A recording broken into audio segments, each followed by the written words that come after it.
December 21, 2024, year-end ride. Pero bago yon, eto muna.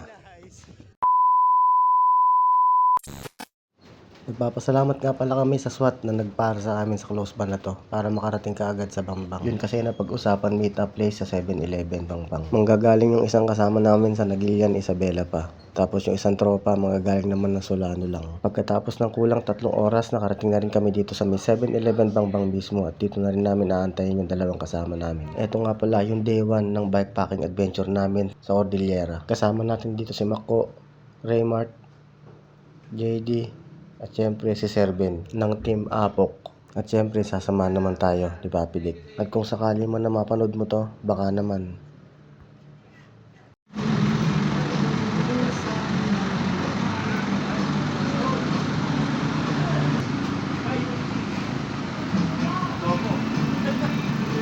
naibaba na lahat ng bisikleta dito banda sa may Bambang 7-Eleven. Dito na tayo mag-aantay bale. Habang nag-aantay sa dalawang kasama, umiidlip muna kami dito. Nagpahinga muna kami ng maayos. Para kahit pa paano hindi tayo masyadong puyat pag nagsimula tayo pumadyak. 1 AM to 2 AM kasi ang target na oras ng alis namin talaga dito sa 7-Eleven. Alas 11 pa nga lang pala ng gabi yung mga oras na to. Kaya may oras pa tayo para magpahinga ng maayos. Hanggang hindi namin namamalayan na nakarating na pala yung tropa natin, yung dalawang kasama natin. Pinagpahinga muna namin sila at pinag-ayos ng mga gamit nila, tingnan kung may natatanggal na tali sa mga bag nila. At tumating na nga yung oras ng pagpadyak, nakarating kami dito sa banda dito na.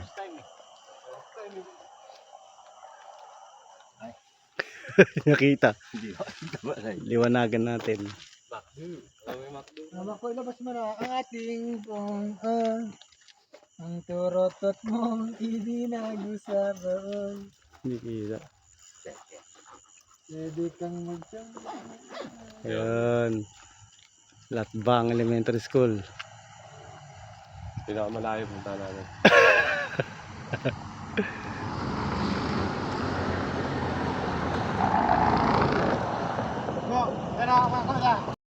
Sa Barangay Barats nga pala kami dumaan hanggang makarating kami dito sa may taas. Dito na kami inabutan ng liwanag. Pero nagkape muna kami dito. Dito na rin kami inabutan ng sobrang antok. Kaya nagpahinga muna kami sa kubong na daanan namin na to. Maganda rin yung pwesto na to sa malamig. Dito na rin kami inabutan ng liwanag. Kaya nag-ayos na rin kami kaagad. At syempre sumibat na rin agad. Solid oh. Wow. My goodness. Boom.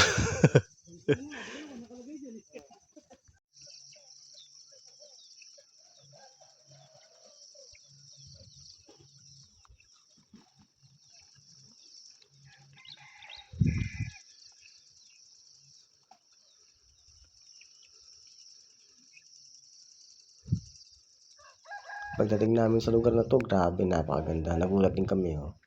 Kitang-kita yung ulap. Napakagandang paligid. Bitin ako dun ah. Pinto kasi eh. What? What? Sinang bayan?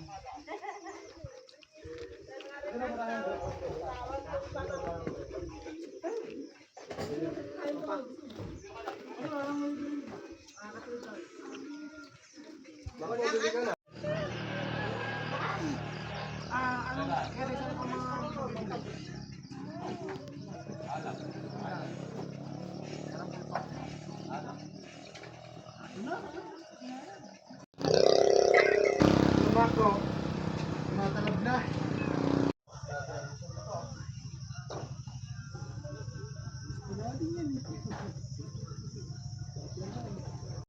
Ito yung tindahan sa taas, kaya nagpaluto na rin kami ng noodles dito, saka bumili kami ng tinapay pang almusal. Ito, lipad doon sa baba. Hindi, pinupulot yun sa baba yung ano, mga yero. Talagang yung enerhiya mo eh. Napasok eh, no? Kaya taas ng giring mo eh.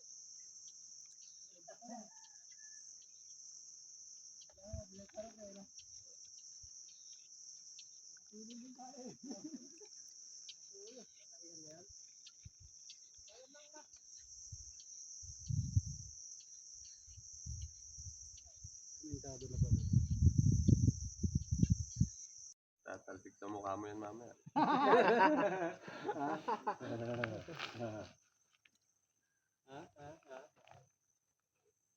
Nakita niyo ano ko, pipitik ko naman. Pero pipitik ko. Pitingin kita. Ako nasa mga pang-apat na level. Yung huli malupit na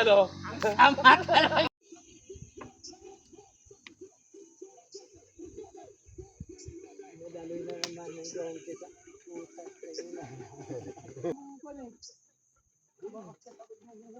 agad sa brain mo tsaka sa heartbeat. Hindi ka. Yan.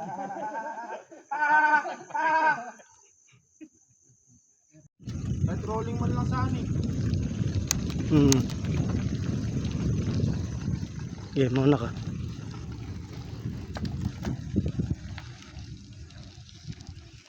Tama.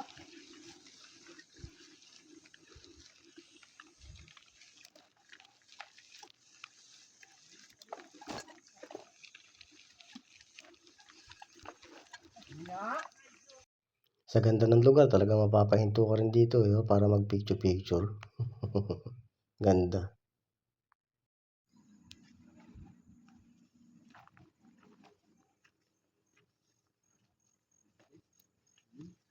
Perfect. Perfect. Mataas na ba tayo? Taas na. Generator. Perfect. Perfection.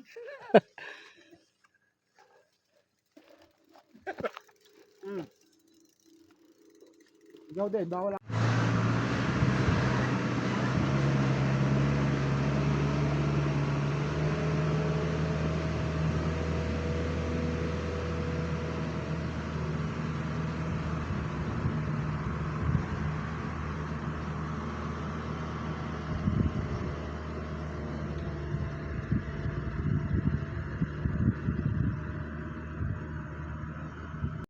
Pagkatapos ng 3 oras, nakarating na rin kami dito sa Sitio Monggol, Babadi. Napakatahimik nga ng lugar na to kung papansin ninyo. May tindahan kasi dito kaya huminto muna kami. Sitio Monggol, Barangay Babadi. Ito na yung itsura niya. Ayan yung tropa.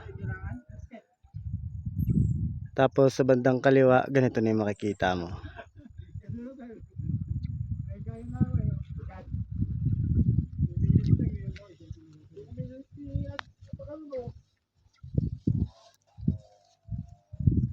Wow.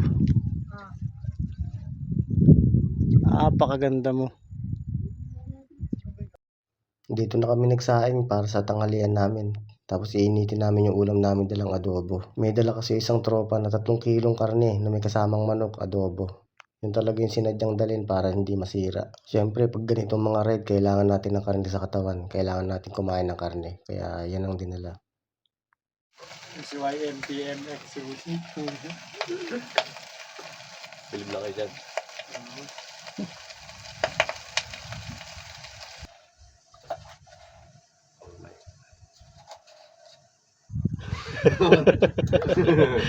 Bawat bike. Tumatalbog siya.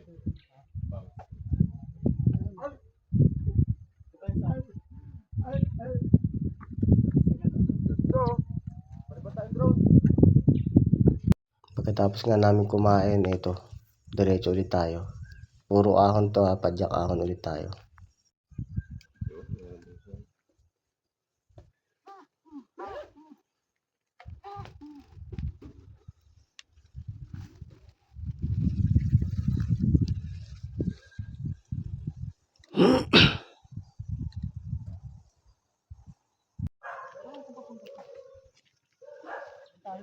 Lusong tayo dyan. Lusong all the way. Hanggang ilog. Pasakyat. Pasakyat. Hindi, pasakyat sa... Ang balita. Good na. Okay. Sinabi mo eh. Ano mabibili dito kayo, Dex? Food trip. Alak.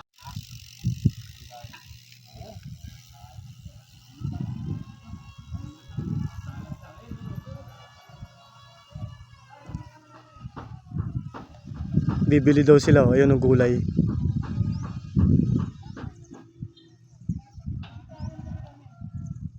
Ayun. Ayun sila, oh. Usap nila, oh.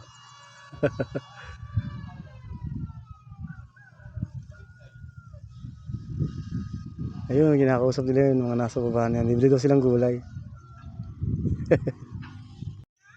Ano yan? Hanggang 100 lang po. Ano pa yan? Ay, ano yan? Ano yan? Ito, pwede na rin ito sa sabaw. Ito na po. Ito na lang po. Ano ba yan? Kinakain nyo? Ano daw? Para sa kambing. Mama. Ano sabi? Pekag. Pekag daw. Hindi, lettuce na bibili natin. Bakit ito? Habang bumibili sila ng gulay doon, bumaba na rin kami kaagad. Sa baba na lang namin sila inantay. Medyo matagal siguro yan kasi parang isang sako yata yung 100 pesos na pechay. Napakaganda ng paligid, oh. Tingnan nyo, oh. Sobrang ganda. Parang ikaw lang. Ang ganda tingnan, ah. Bako! Isang sako!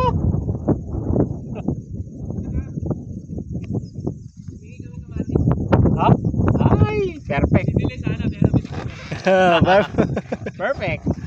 Pipino na lang. Tapos, chicken barbecue. Wow! Very nice! Gulay. Pagkatapos ng napakahabang lusong, nakarating na rin kami dito sa ilog. Ang haba ng lusong na yun, oh. Hindi pwede sa mahina ang preno doon. Napansin din namin na nasira na yung hanging bridge dito. Kaya meron tulay na ginawa, maliit na tulay. At doon nga kami dumaan. Ito, tingnan nyo, ito yung tulay. Yan.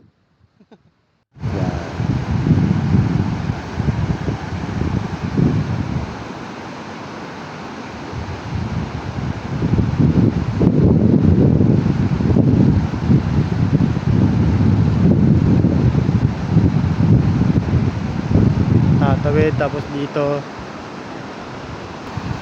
sarap maligo. Grabe yung pinanggalingan namin, oh. Solid.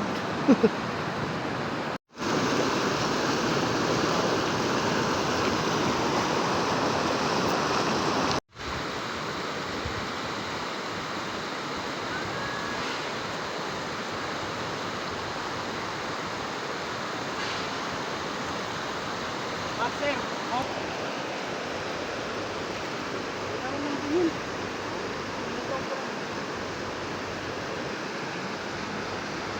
Ah, lapit ng ano? Lapit ng mainis. Ha? Lapit ng mainis. Bumport. Wataahon. Haba niyan. Mula babae hanggang school.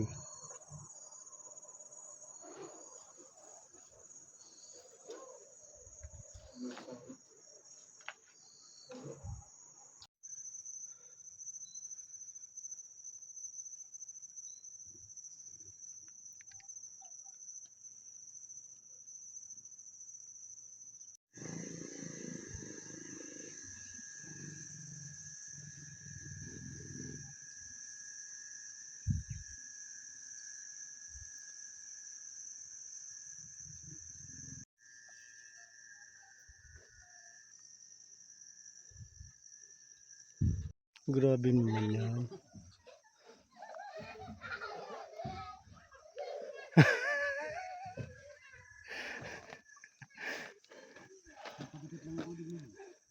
I love it.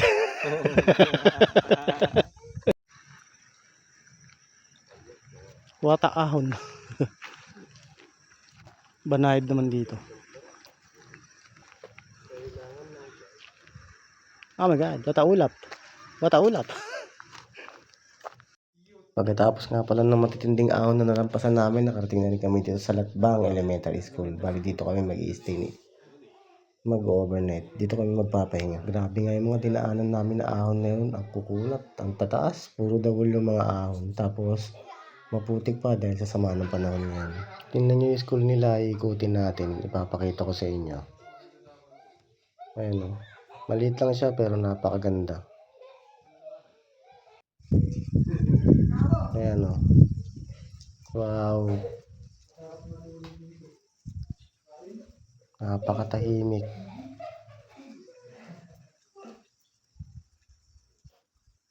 Diyan kami lulusot bukas pag alis namin.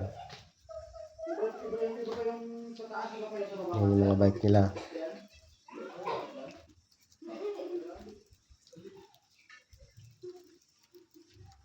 Ayan. Ikot ko kayo dito. Sa labas sana kami magtatayo ng tent pero sinabihan kami ng mga nandito na dito na lang sa loob ng room nila. Kasi kumpleto. May lutuan. What?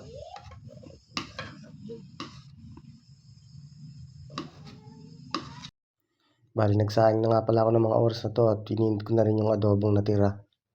Adobo naman yun kaya hindi rin nasira. Siyempre pag ganito kailangan tulungan din para mabilis, para makakain na rin kaagad lahat. Mahilig din kasi ako magluto kaya ako madalas tumuto ka sa luto rito. Ang forma kaya kapag ikaw nagluluto. Sarap sabon. Super hindot na daw. Priceless. Ay, ano ba yan?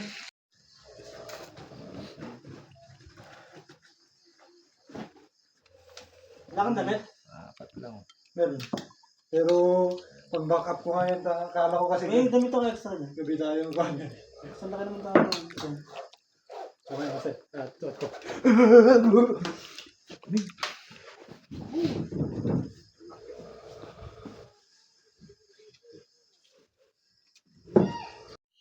Pagkatapos namin kumain lahat, syempre, pahinga na. Dahil siguradong bukas, mas matindi ang mga madadaanan natin. Hanggang sa muli, mga chong.